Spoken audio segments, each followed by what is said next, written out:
வணக்கம். நான் உங்கள் நண்பன் புதுயுகம், போட்டித் தேர்வர்களின் துணைவன். 20/9/2024க்கான நடப்பு நிகழ்வுகள். Centre ask platform aggregators to register workers on e-Shram portal அப்படிங்கிறது. அதாவது இந்த இ-ஸ்டாம்ப் போர்ட்டல் அப்படிங்கிற இந்த தளம் இருக்கு இல்லையா, அதாவது ஆர்கனைஸ்டு செக்டார்ஸ் அப்படிங்கிறது இப்போ நம்ம ஸ்கூலு காலேஜெலாம் இருக்கு இல்லையா, இவங்களுக்கெல்லாம் ஆல்ரெடி இந்த பிஎஃப் இதெல்லாம் கொடுத்துட்ருக்காங்க இல்லைங்களா. அவங்களுக்கு அந்த ஒரு அரசில் என்னென்ன கிடைக்கக்கூடிய காப்பீட்டு வசதிகளோ அது எல்லாமே கிடைக்கலாம். ஏன்னா அதெல்லாம் ஒரு ஆர்கனைஸ்டு செக்டாராக இருக்குது. ஆனால் இந்த தினக்கூலியாக போயிட்டுருக்காங்க இல்லையா, அன்ஆர்கனைஸ்டு செக்டார், அவங்களுக்கு எந்த விதமான ஸ்கீம் அவங்களுக்கு ஒரு செக்யூரிட்டி ஸ்கீமோ இல்லை வெல்ஃபேர் ஸ்கீமோ எதுவுமே இல்லாமல் இருக்குது. அப்போ நம்ம கவர்மெண்ட் என்ன முடிவு பண்ணியிருக்காங்க அப்படின்னா, அவங்க எல்லாத்தையுமே இந்த போர்ட்டலில் ரெஜிஸ்டர் பண்ணாங்க அப்படின்னா அவங்களுக்குன்னு யூஏஎன் நம்பர் கிடைக்கும், அதை வச்சு சில பெனிஃபிட்ஸ் கிடைக்கும், அவங்களுக்கும் சில வெல்ஃபேர் ஸ்கீமும் கிடைக்கிறதுக்கு இது ஒரு நல்ல திட்டமாக இருக்குது. அந்த திட்டத்தை தான் நம்மளோட சென்ட்ரல் கவர்மெண்ட் அனௌன்ஸ் பண்ணியிருக்காங்க. அதுதான் இ-ஸ்டாம்ப் போர்ட்டல் அப்படிங்கிறது. சரியா? இது முக்கியமாக யாருக்காக அப்படின்னா ஜிக் ஒர்க்கர்ஸ் அப்படிங்கிறவங்க. ஜிக் ஒர்க்கர்ஸ் அப்படிங்கிறது என்ன அப்படின்னா, ஒரு குறிப்பிட்ட ஷார்ட் பீரியடில் மட்டும்தான் வேலை பார்ப்பாங்க. அவங்களுக்கான பெர்மனெண்ட்டாக அது இருக்காது. அதெல்லாம் ஒரு டெம்பரரி ஒர்க்கராக இருக்காங்க இல்லையா, அவங்கள தான் நம்ம ஜிக் ஒர்க்கர்ஸ் அப்படிங்கிறது. அப்போ இதோட முக்கியமான நோக்கம் என்ன அப்படின்னா, அன்ஆர்கனைஸ்டு செக்டார்ஸில் இருக்கக்கூடியவங்க ரெஜிஸ்டர் பண்ணணும் இந்த போர்ட்டலில் அப்படிங்கிறது தான் இதோட நோக்கம். சரியா? எதனால் அவங்களுக்கு சில நல்ல திட்டங்களும் போய் சென்றடையணும் அப்படிங்கிற நோக்கத்தில் தொடங்கப்பட்ட ஒரு திட்டம் இது. அமைப்பு சாரா தொழிலாளர்களை அவங்களுக்கு ஒரு நல்ல ஸ்கீம் வழங்குறதுக்கு ஒரு முயற்சியாக இ-ஸ்டாம்ப் போர்ட்டல் அப்படிங்கிறது இயங்கும். சரியா? அதுதான் இதில் கேட்கக்கூடிய கொஸ்டின்ஸாக இருக்கும். எதனால் அவங்களுக்கு தேவை? இது சமூக நல பலன்கள் ஏதாவது அவங்களுக்கு தொழிலாளர்களுக்கு கிடைக்கணும். அப்புறம் அவங்க இந்த நாட்டில் என்ன வேலை பார்க்குறாங்க, அவங்களோட வருமானம் என்ன, இது எல்லாத்தையும் துல்லியமாக நடவடிக்கை எடுக்கணும் அப்படிங்கிறது. ஏன்னா ஒரு கவர்மெண்ட்டு ரொம்ப துல்லியமாக நடைபெறணும் அப்படின்னா ஆர்கனைஸ்டு மட்டும் இல்லாமல் அன்ஆர்கனைஸ்டையும் சேர்த்து பார்த்தா தான் அந்த கவர்மெண்ட்டு துல்லியமாக நடக்கும் இல்லையா. அதுக்கு இது ரொம்ப முக்கியமான போர்ட்டல் இ-ஸ்டாம்ப் போர்ட்டல் அப்படிங்கிறது. சரியா? அடுத்து ICC introduces equal prize money for men's and women's cricket world cups. அதாவது உலக கோப்பை கிரிக்கெட் அப்படிங்கிறது 50 ஓவர் நடக்குது, டெஸ்ட்டு நடக்குது, 2020 நடக்குது. இதில் பெண்களுக்கான ஐபிஎல் கூட இடையிலலாம் நடக்காமல் இருந்துச்சு, அப்புறம் இப்போ எல்லாம் நடத்த ஆரம்பிச்சிட்டாங்க. இன்னொன்று பெண்களுக்கான உலகக்கோப்பை போட்டியும் கிரிக்கெட் போட்டி நடந்துட்டு இருக்குது. இதில் என்ன அப்படின்னா, ஆண்களுக்குன்னு ஒரு பரிசு தொகை இருக்குது, பெண்களுக்குன்னு ஒரு பரிசு தொகை இருந்தது, கம்மியாக இருந்தது பெண்களுக்கு. இப்போ என்ன சொல்லிட்டாங்க, அந்த மாதிரி ஜெண்டர் டிஃப்ரென்ஸே இருக்கக்கூடாது, ஆண் பெண் அப்படிங்கிற பாலின வேறுபாடு இருக்கக்கூடாது, எல்லாத்துக்கும் சமத்துவமாக ரெண்டு பக்கமுமே சரியான ஒரே அளவில் பரிசு தொகை அனௌன்ஸ் பண்ணணும் அப்படின்னு சொல்லி முடிவு பண்ணியிருக்காங்க. அதனால தான் ஐசிசி அறிமுகப்படுத்தியிருக்கு equal prize money for men's and women's cricket world cup. உலகக்கோப்பைக்கான ஆண்கள் மற்றும் பெண்களுக்கு போட்டிக்கானது சமமான பரிசு தொகை அப்படின்னு சொல்லி அனௌன்ஸ் பண்ணியிருக்காங்க. இது உண்மையிலே நல்ல விஷயம் தான். இது எப்போ நடக்க போகுது அப்படின்னா 2024 இப்போது நடக்க போகுது, அடுத்த மாதம். சரிங்களா? எங்கே நடக்க போகுது அதுவும் ஒரு கேள்வி தான். ஐக்கிய அரபு எமிரேட்ஸ் UAEயில் நடக்க போகுது. சரியா? ஓகே.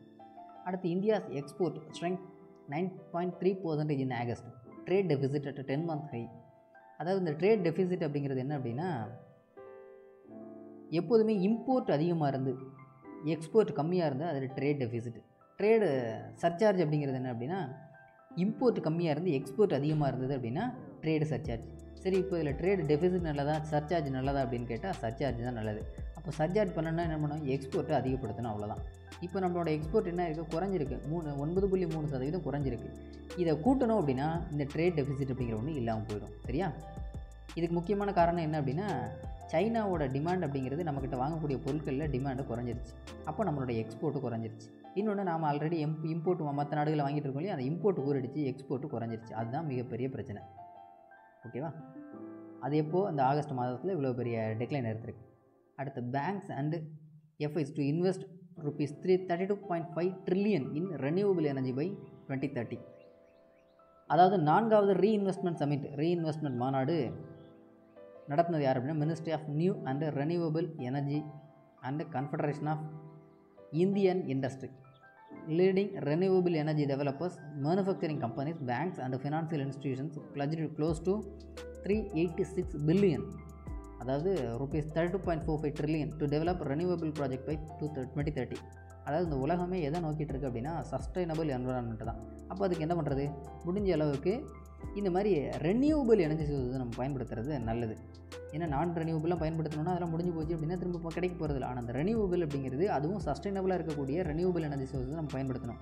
அதில் நம்ம முதல்ல தன்னிறைவு அடையணும். அதுக்கு தான் எவ்வளோ டார்கெட் பண்ணியிருக்காங்க அப்படின்னா அந்த project 2030 India aims to build 500 gigawatt RE capacity 2030 உற்பத்தி பண்ணணும் அப்படிங்கிற மாதிரி முடிவு பண்ணியிருக்காங்க. சரிங்களா.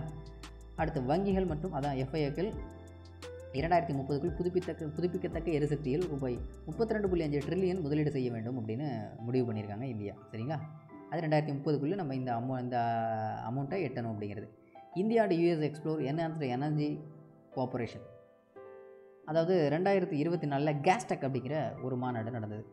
கேஸ்டெக் 2024 ஹவுஸ்டான் அப்படிங்கிற இடத்துல. இதில் என்ன முடிவு பண்ணியிருக்காங்க அப்படின்னா நம்மளோட ஹர்தீப் சிங் புகாரியும் யூஎஸோட assistant secretary of state for energy resources Geoffrey Pyatt 2 பேர் என்ன முடிவு பண்ணியிருக்காங்க அப்படின்னா 2 பேரும் சில ஒப்பந்தங்கள்லாம் போடணும்னு முடிவு பண்ணியிருக்காங்க. Expanding the collaboration between the Nations, institutions and companies focusing on advancing both conventional and renewable energy sectors. அதாவது இந்தியாவும் அமெரிக்காவும் சில ஒத்துழைப்பில் ஒரு ஒப்பந்தம்லாம் போடுறதா முடிவு பண்ணியிருக்காங்க. என்ன முடிவு பண்ணியிருக்காங்க அப்படின்னா புதுப்பிக்கத்தக்க எரிசக்தி துறைகளை மேம்படுத்துவதில் கவனம் செலுத்தினர். அதாவது இனிமேல் நம்ம நாடு அப்படிங்கிறது, அதாவது இந்த உலகம், இந்த பூமி அப்படிங்கிறது ரொம்ப நாள் நீடிக்கணும் அப்படின்னா அதுக்கு நாம் இந்த எரிசக்தி துறையில் நாம் இன்னும் மேம்படுத்தணும். அதனால் அதாவது லோ கார்பன் எமிஷன் சார்ந்த விஷயங்களை நம்ம முன்னெடுக்கணும் அப்படிங்கிறது தான் இதோட நோக்கம். இது எப்போ முடிவெடுக்கப்பட்டது அப்படின்னா ரீசெண்டாக நடந்த 2024 கேஸ்டெக் மாநாட்டில் இந்த முடிவு எடுக்கப்பட்டது. அதில் நம்மளோட ஹர்தீப் சிங் புகாரி அமைச்சரும் அங்கே யூஎஸ் செக்ரட்டரியோட அமைச்சர் செயலர் ஜெஃப்ரி பியட் 2 பேரும் சேர்ந்து தான் அந்த முடிவு எடுத்து ஒப்பந்தம் போட்டிருக்கிறாங்க. சரிங்களா. ஏன்னா இந்த ஒப்பந்தம் போடுறதுனால உலகத்துக்கு, அதாவது இந்த பூமி ரொம்ப நாள் நீடிக்கிறதுக்கான சஸ்டைனபிள் என்விரான்மெண்ட் என்னவோ அதை நோக்கி போகிறதுக்கான வழியை தான் 2 பேரும் சில ஒப்பந்தங்களை போட்டிருக்கிறாங்க. சரிங்களா. அடுத்து Swachh Bharat mission positive to enter its next decade and SHS launch, அதாவது ஸ்வச்சதா ஹை சேவா 2000 எஸ்ஹெச்எஸ் அப்படிங்கிறது ஸ்வச்சதா ஹை சேவா அப்படிங்கிறது இதோட கம்பெனி ஸ்டார்ட் பண்ணியிருக்கிறாங்க. இதோட தீம் என்ன அப்படிங்கிறது ரொம்ப முக்கியமானது. ஸ்வாபோ ஸ்வச்சதா சன்ஸ்கார் ஸ்வச்சதா. சரி, இது கிட்டத்தட்ட 2014 தொடங்கின ஸ்வச் பாரத் மிஷன் இருக்கு இல்லையா, அதோட 10 வருஷத்துக்கான 10th இயர் அனிவர்சரி தான் இது. அதோட தீம் தான் இது ஸ்வாபோ ஸ்வச்சதா சன்ஸ்கார் ஸ்வச்சதா அப்படிங்கிறது. அதாவது தூய்மையாக வச்சுக்கணும் அப்படிங்கிறது தான். ஸ்வச் பாரத் மிஷன் அடுத்த சகாப்தத்தில் நுழைவதற்கு தயாராக உள்ளது மற்றும் ஸ்வச் பாரத் ஹை சேவா தொடங்கப்பட்டுள்ளது. அதாவது அதுக்கான பிரச்சாரம் தொடங்கப்பட்டுள்ளது. அதோட தீம் தான் இது. ஓகேவா. அடுத்து ராஷ்டிரபதி நிலையம் டாஸ்ட் பாரதிய கலா மஹோத்சவ் இன் லேட் செப்டம்பர். இந்த ராஷ்டிரபதி நிலையம் அப்படிங்கிறது கிட்டத்தட்ட 3 இடத்துல இருக்குது. அதாவது நம்மளுடைய குடியரசுத் தலைவர் ஓய்வு எடுக்கக்கூடிய இல்லம் அப்படிங்கிறது அது எங்கே இருக்குது அப்படின்னா டேராடூனில் இருக்குது. அப்புறம் இங்கே ஹைதராபாத்தில் இருக்குது. அதுபோக ஹிமாச்சல் பிரதேசில் இருக்கக்கூடிய சிம்லாவில் இருக்குது. சவுத் இந்தியாவில் இருக்கக்கூடிய ஒரே ராஷ்டிரபதி நிலையம் நம்ம ஹைதராபாத்தில், தெலுங்கானா ஹைதராபாத்தில், செகண்டராபாத்தில் எக்ஸாக்டாக இருக்குது. சரியா. சரி, இப்போ இங்கே இங்கே ராஷ்டிரபதி நிலையத்தில் என்ன முடிவு பண்ணியிருக்காங்க அப்படின்னா பாரதிய கலா மஹோத்சவ் அப்படிங்கிற ஒன்று நடத்துகிறதா முடிவு பண்ணியிருக்காங்க. அப்படின்னா என்ன அப்படின்னா நார்த் ஈஸ்டர்ன் ஸ்டேட்ஸில் இருக்கக்கூடிய அஸ்ஸாம், மேகாலயா, மணிப்பூர், அப்புறம் திரிபுரா, அருணாச்சல் பிரதேஷ், மணிப்பூர் இவங்க எல்லாரும் சேர்ந்து அவங்களோட கலாச்சாரத்தை தெளிவுபடுத்தக்கூடிய சில நிகழ்வுகள் 8 நாள் ஃபங்க்ஷனாக இங்கே நடக்க போகுது. அதை தொடங்கி வைக்க போகிறவங்க தான் நம்மளுடைய குடியரசுத் தலைவர் மரியாதைக்குரிய திரௌபதி முர்மு அவர்கள் தொடங்கி வைக்க போகிறாங்க. 8 டே ஃபெஸ்டிவலாக நடக்க போகுது. அவங்களோட கலாச்சாரம், அவங்களோட கிராஃப்ட், கைவினைப் பொருட்கள், இதில் நிறையா பேர் கலந்துக்கிட்டு அவங்களோட கலாச்சாரத்தை வெளிப்படுத்துறதுக்கான ஒரு விழாவாக நடக்க போகுது. இதை தொடங்கி வைக்க போகிறவங்க தான் நம்மளுடைய குடியரசுத் தலைவர் அவர்கள். சரிங்களா. இதோட இன்றைய நடப்பு நிகழ்வுகள் அப்படிங்கிறது முடிஞ்ச போது நம்மளோட புதுயுகம் அகாடமியில் யூபிஎஸ்சி ஃபவுண்டேஷன்ஸ் கோர்ஸ் ஸ்டார்ட் பண்ணியாச்சுங்க. இதில் லைவ் கிளாஸு, டெஸ்ட் சீரிஸ் எல்லாமே இருக்குது.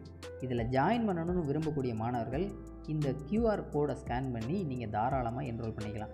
இதில் இன்ட்ராக்டிவ் செஷன்ஸ் இருக்குது, 100+ இருக்குது, டியூரேஷன் 1 இயர் கொடுத்துருக்காங்க, வீக்கெண்ட் ஆன்லைன் செஷன் இருக்குது, 5000 ப்ராக்டிஸ் கொஸ்டின்ஸ் இருக்குது, 10+ வெபினார்ஸ் இருக்குது, டாப்பர்ஸோட ஸ்டடி மெட்டீரியல்ஸும் உங்களுக்கு கொடுக்கப்படும். அதே மாதிரி 1-to-1 மென்டார்ஷிப் இருக்குது.